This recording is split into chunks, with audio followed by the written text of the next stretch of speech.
Welcome back to the Gentleman's Gazette and our series on business casual clothing. Today we discuss shoes and we go more in depth about different work settings and how you can your best foot forward so you look always stylish. If you haven't already done so, please check out our general dress code guides, our 5 different outfits, and what to wear to the office here.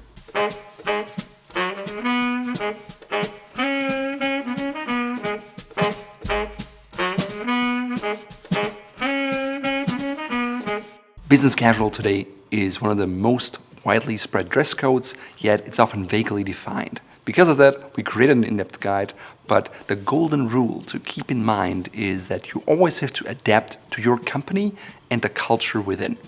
There's no point in following all the advice we provide in our video if your company is extremely casual or extremely formal.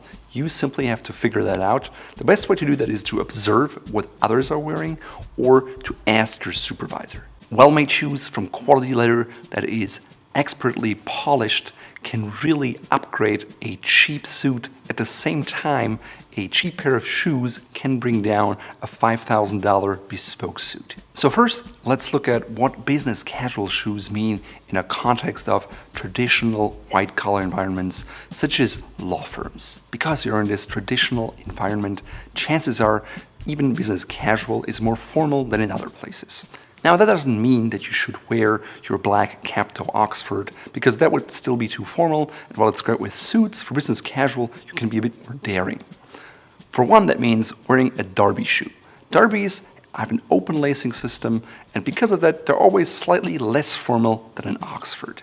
Also, I would stay clear of black derbies. Instead, I would opt for brown ones, because brown is one of those shades that has just 100 or 1,000 different colors with little variations, and so you can never have enough brown shoes. When I say brown, I also mean red shoes, either reddish brown, burgundy, or oxblood. These are all fantastic colors for business casual, even in a formal environment. A favorite derby shoe of mine comes in burgundy.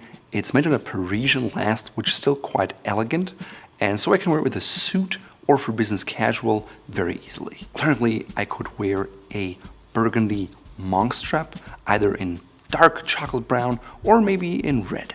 Apart from that color scheme, I would not branch out into others because it would maybe be too casual for such a traditional environment.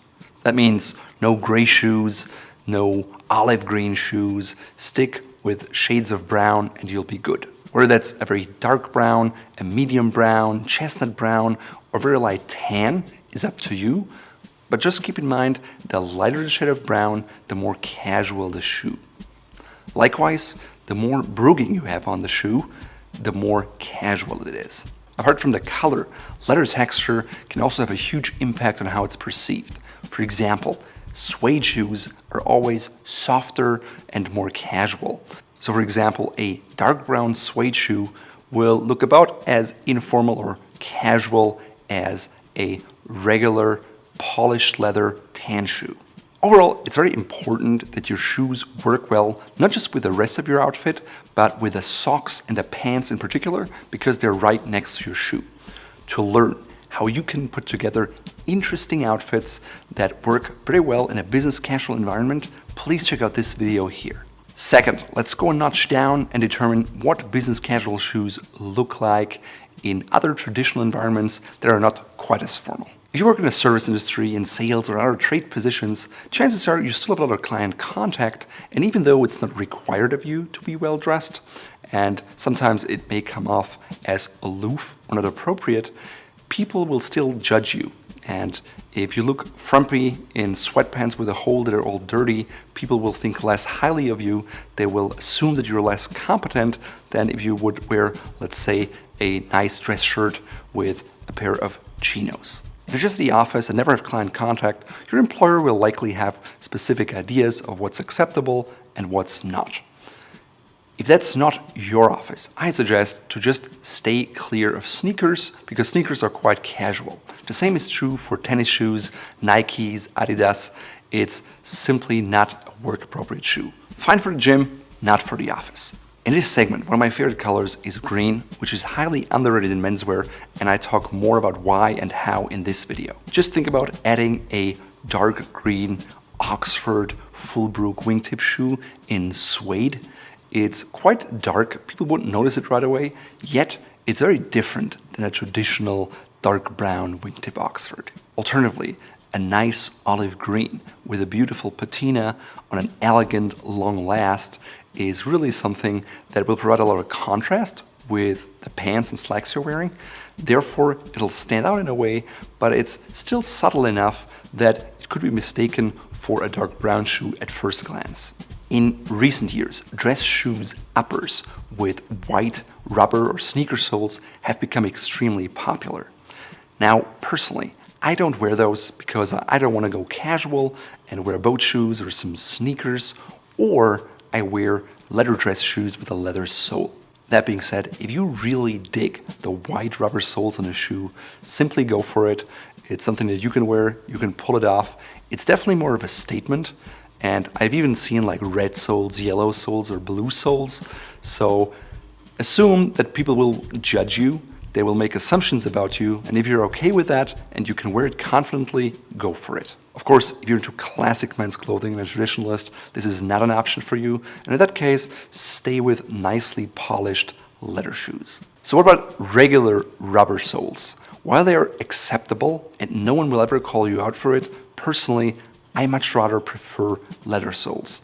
The sound they make, the way they roll on my foot, the way they feel, all of these are attributes I appreciate about the leather sole, and I would not switch to a rubber sole. So what do you do if it rains heavily then, you might wonder? Well, I have leather boots with rubber soles because they're usually a little more casual, and if it's raining a lot, having a lace-up boot that is above my ankle always comes in handy to protect my feet from getting wet and cold. Apart from the shoes mentioned, you can also experiment with spectators in this segment, which again are quite loud, and traditionally you have black and white ones, which I think is not such a good combination because it is black quite formal, white makes it informal. Instead, a brown, maybe off-white spectator or a navy with a gray spectator are really great. You could think about saddle shoes or just more unusual shoes.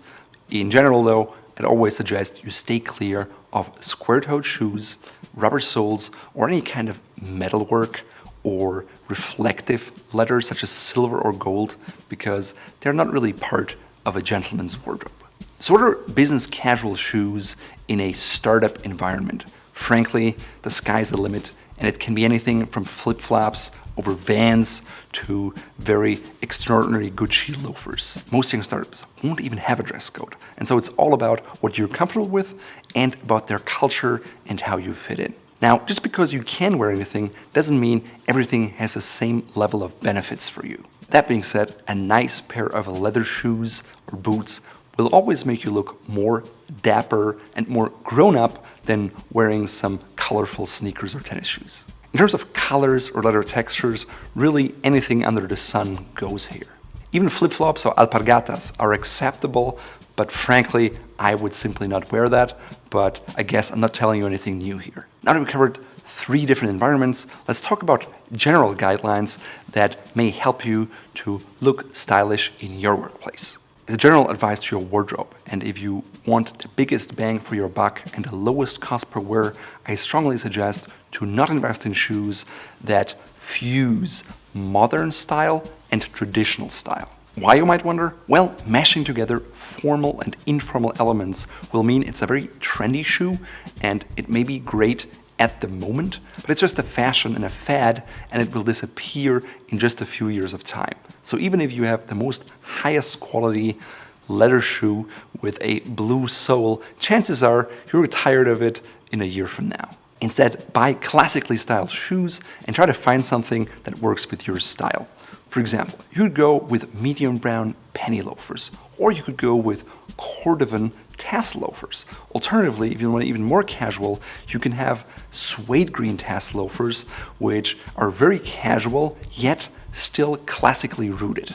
Because it's business casual, broguing or hole perforations or decorations are always welcome, and an element you should incorporate if you want to tone things down and make them easier to look at and less formal. Similarly to jeans, that should be avoided in a formal office environment unless expressly approved by management.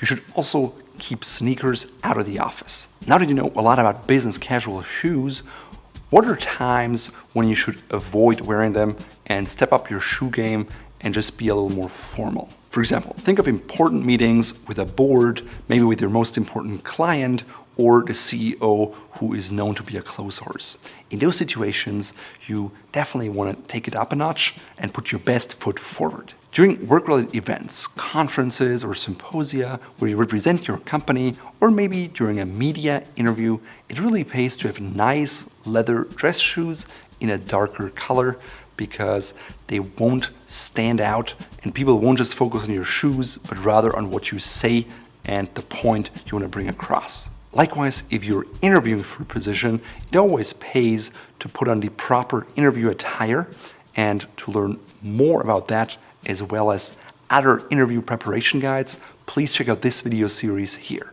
In summary, the dress code business casual is not easy to master when it comes to shoes because it can mean different things at different times at different companies. However, using the three-tier approach of formal environment, less formal environment, and casual environment, it can really help you to nail it and put your best foot forward.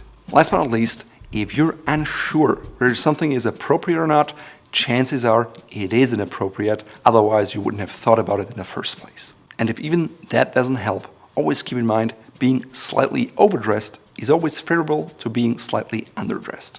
That being said, if you enjoyed this video, please give us a thumbs up, subscribe to our channel so videos like this come right to your inbox, and also make sure to check out our other videos about business casual dress code.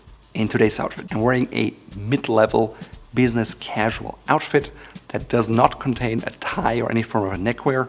It consists of a white and blue checked shirt with a button-down collar, which is rather casual. I'm pairing it with a green sport coat and chinos. Likewise, I'll add a brown pair of penny loafers. It's medium brown. It contrasts with the chinos, yet my pocket square picks up the brown tones as well as the blue tones and tie everything together. It's from Fort Belvedere, and you can find it in our shop here, just like my blue and navy striped shadow socks that are contrasting between the pants and the shoes. But since they're dark and I pick up blue in the shirt as well as the pocket square, it all works harmoniously together.